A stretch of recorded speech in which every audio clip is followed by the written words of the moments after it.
Hi you beautiful peoples of the internet, it's Glyn and this is Cheapskate Gaming News and Tech Reviews, and for today's little video I've got a little bit of a PS5, the good, the bad and the ugly. So basically I'm going to look at the forthcoming PS5, looking at its good points and its bad points, and just basically doing a little review roundup before the console releases. So before we jump into my little analysis here, I'd like to apologise. I haven't really released much in the way of content in the last couple of weeks, but here we are, I'm back with a vengeance, and let's get on with it. So to start off, we'll start off with the PS5 and we'll start off with the positives. So big positive for PS5 is obviously its launch lineup of exclusive PS5 titles that leverage the power of the PS5 itself.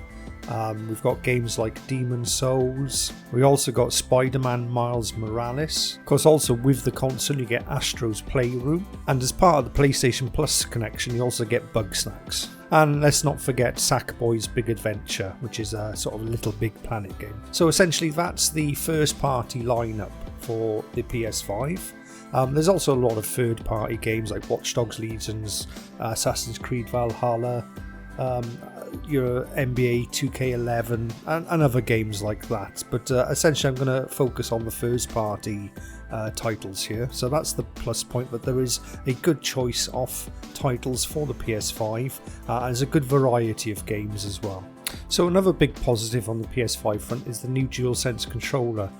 It's been touted as a bit of a revelation as far as controllers are concerned. It has new adaptive triggers. So basically what they are is triggers that can sense how hard you're pushing and give you a feedback. So as you pull the trigger, it increases the intensity of the trigger.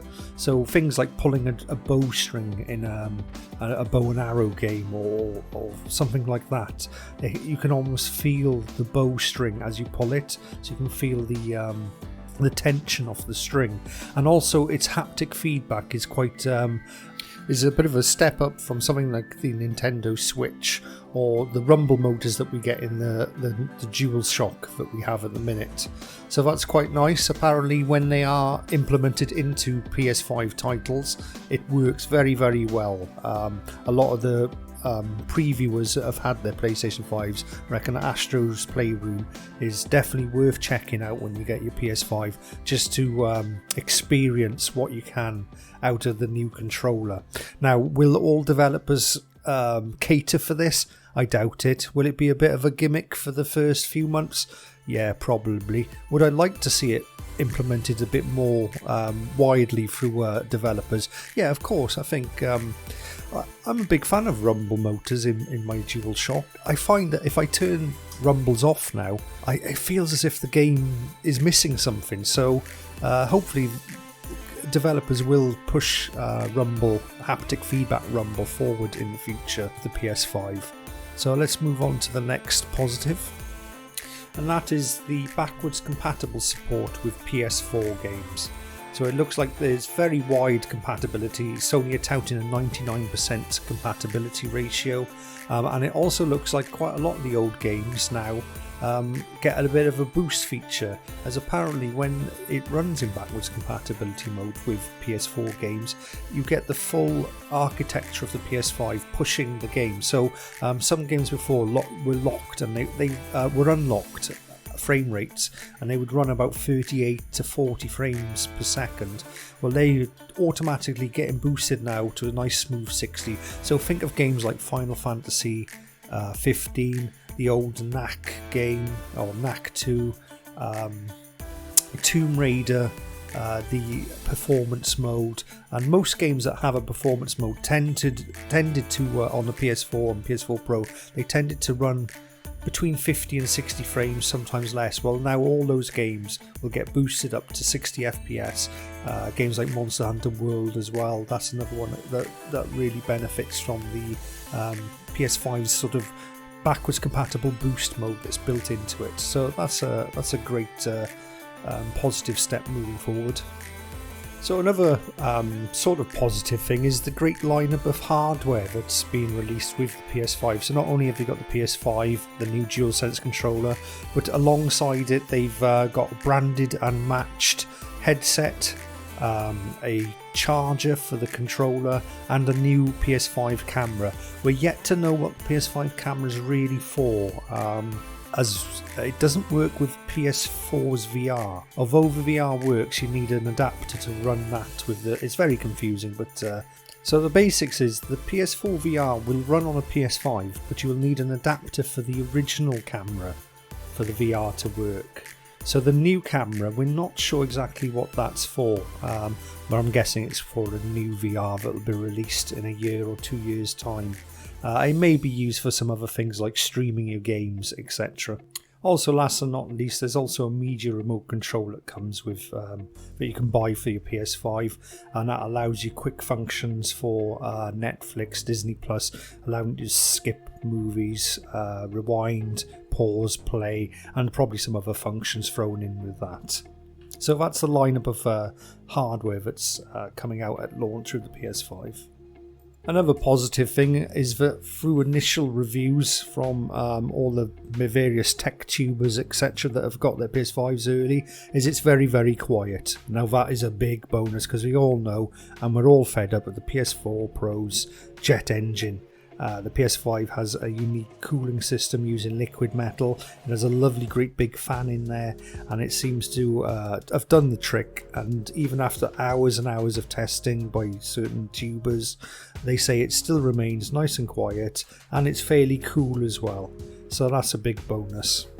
Also, I think it's worth pointing out as another great big positive here is that if you're a PlayStation Plus owner, that from the day of release you'll get access to over 20 brand new, well not brand new, but 20 new plus PlayStation Plus games specifically be chosen for you to play on your PS5, and they've got some fantastic games in there. You've got the original Bloodborne will be part of it. Now it hasn't had a patch yet for Bloodborne, so it's still running at 30, but we're all fingers crossed that maybe somebody might just poke a few people into pushing for the 60 FPS unlock, which of course the PS5 would do no problems. Anyway, moving on, they've also got the Days Gone, which was one of my favourite games from last year. Really good game, and that has got a 60 FPS patch for PS5. You've also got God of War. Well, need I say any more? Probably the best game on PlayStation 4. That also has a patch to run at dynamic 4K 60 on the PS5, and there's a host of other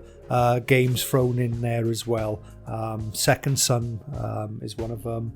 Battlefield 1.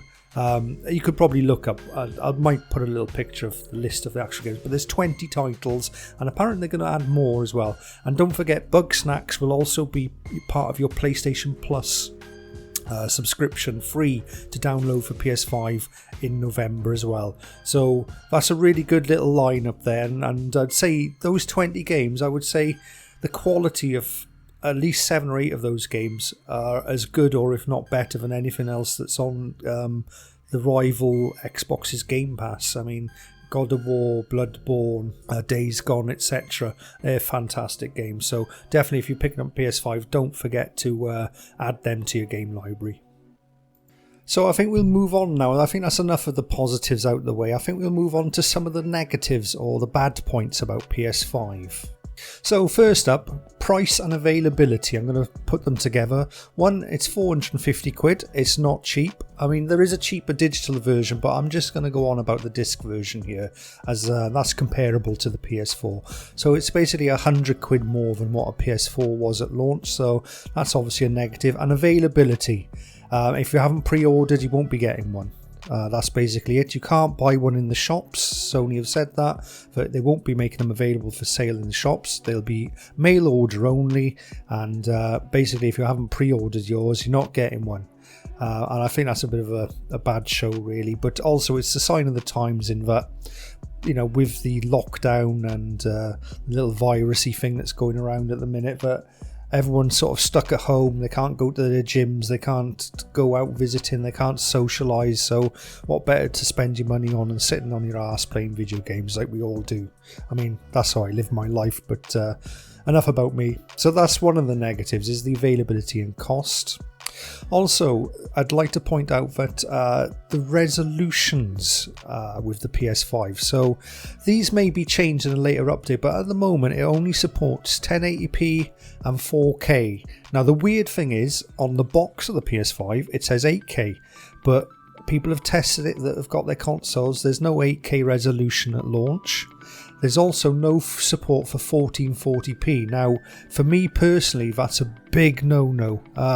It's real big negative for me, because I've basically ordered a new 1440p 144Hz monitor, especially to sort of take advantage of those 120 frames a second games, but it doesn't look like I'm going to be able to take advantage of those. Well, I will, but I'll only be able to play them in 1080p, which means I've probably wasted an extra 100 quid or so on a monitor, but at least I'll be able to use that with my PC. So that's a really, I really don't understand why Sony haven't supported 1440p at launch. I reckon they're going to end up having to patch it in, and also there's no support for VRR, which is variable rate refresh or FreeSync. Now this is crazy because it's an AMD system, and AMD are the founders of FreeSync. So again, this is something I hope that they do push in a patch in after launch. I mean, they did say about it being FreeSync compatible during the original tech talk, so it's a really important thing as well to have VRR, because if you're running games at over 60 FPS, and say you're trying to tout the 120 frames a second and your game's hitting around 90 to 110 frames, well, variable rate refresh would mean it would stop the stuttering and tearing on your monitor. It would still look like a really nice smooth game. So they better had support this after launch, because if it doesn't, they're going to get some real bad negative vibes from most users that have upgraded their tellies. So another one of the bad points is the storage options.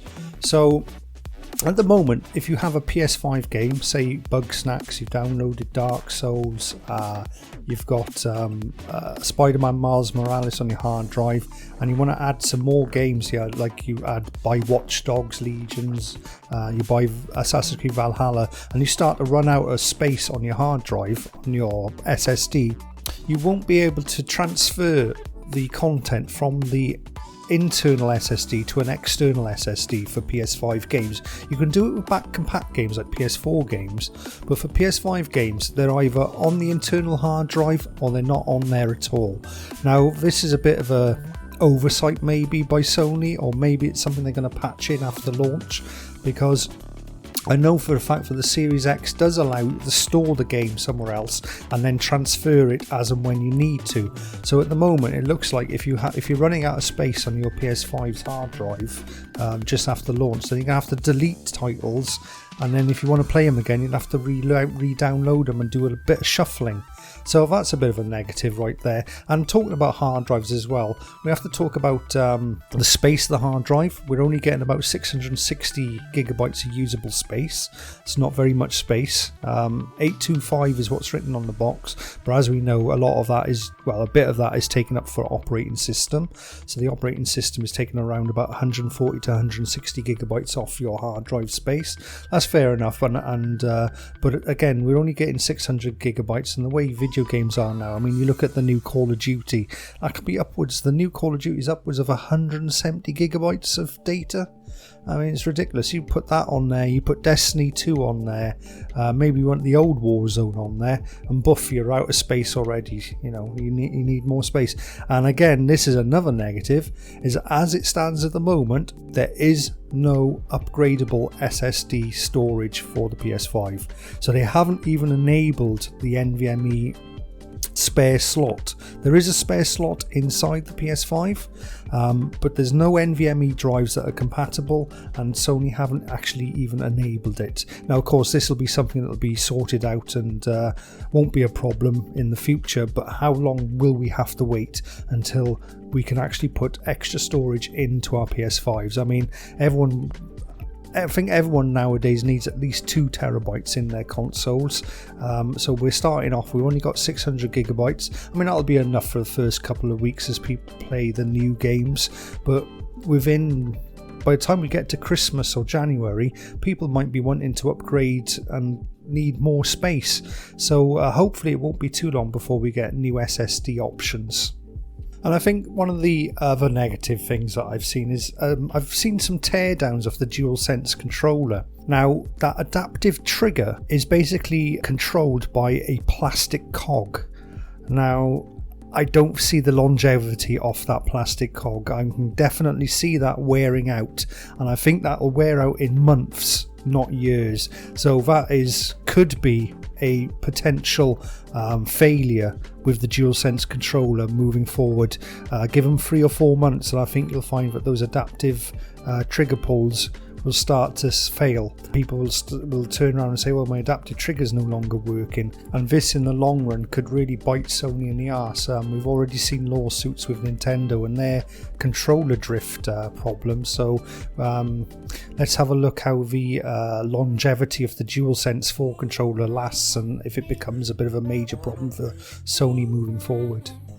So I think that just about does it for my good, bad and ugly video for the PS5. Like I say, there's lots of really good positives, but it's not all rosy, and it's a shame because the negatives I believe are things that could have been overcome. I mean, a lot of them can, like the resolution etc, can be overcome with patches, but also I think maybe it's a little bit of an oversight with the using a plastic cog in with the DualSense. But overall, I think the PS5 is going to be a fantastic system. All the reviewers so far have been very positive about it, and this is just me thinking out loud about where is it moving forward. You know, initially everyone's a bit gooey about when you get something new and shiny and how great it is, and it's only once you've had something for a few months that you seem to think, oh, this would be fantastic, but this one little thing is starting to niggle me and annoy me, and I can see those niggles and annoyances at launch. That's the way my mind works anyway. Anyway, I'm going to move along now. It's been over 15 minutes this video of the good, bad and ugly of PS5. I'll also do one for the Xbox in the next couple of days. So thank you for watching. I've been Glyn. This has been Cheapskate Gaming News and Tech Reviews, and I'll see you on the next one, you beautiful peoples. Bye now.